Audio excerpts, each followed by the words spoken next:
Well, good afternoon. My name is Sam Beisline. Welcome to my YouTube channel. Yeah, today we're at the Milltown and Homestown Railroad in Milltown, PA, in the Susquehanna Valley. Yeah, so this afternoon we're looking at a truck that came out of our snow sweeper wide gauge. So the gauge is 62 quarter, and that is from Philadelphia.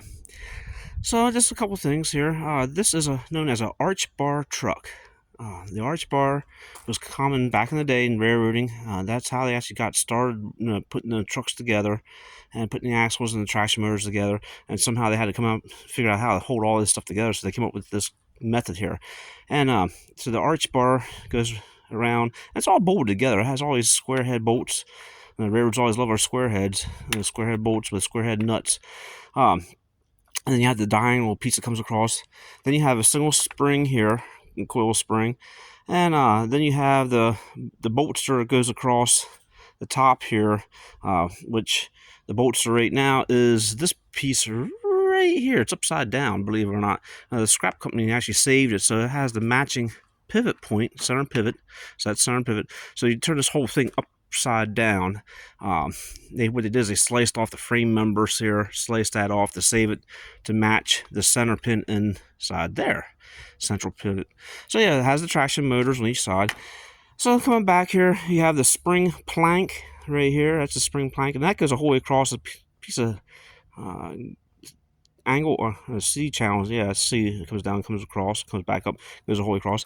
And then you have these bolts here that hold the journal boxes, and these vertical bolts are very, very critical to change out. And if I was putting this back together, I definitely would change them out. And they are known to shear off and break. Right in here is where they're known to break off from corrosion. They get necked down here, and the water just keeps on running here in the dirt and grime, and just keeps on rusting downside here.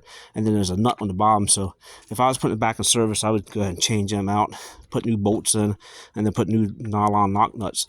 So that's the journal box right there. And of course, got to put oil in these for lubrication.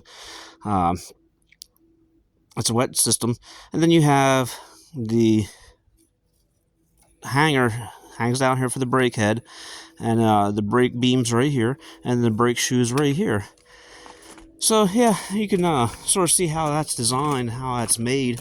And one thing about streetcar wheels is how thin the wheels are.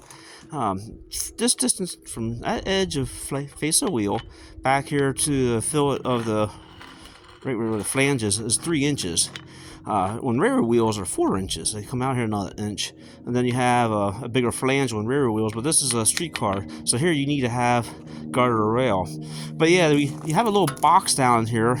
You put crater grease in, and then these are the side bearings right here. The side bearings. When this piece is rotated around and sitting on top of here, you should have at least about a hacksaw blade for clearance wise, putting that. So yeah, we'll walk down here and take a look at the 2 CTA trucks.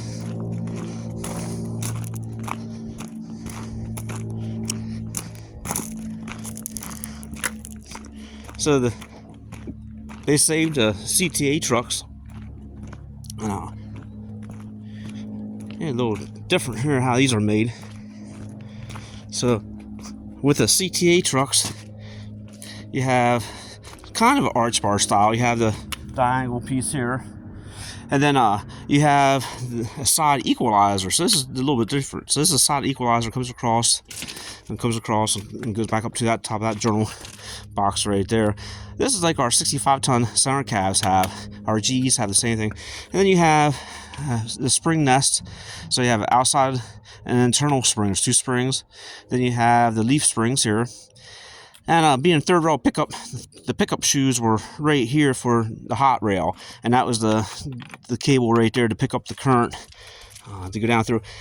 How these were designed was actually, this was actually one car here, which we have the 2 trucks here.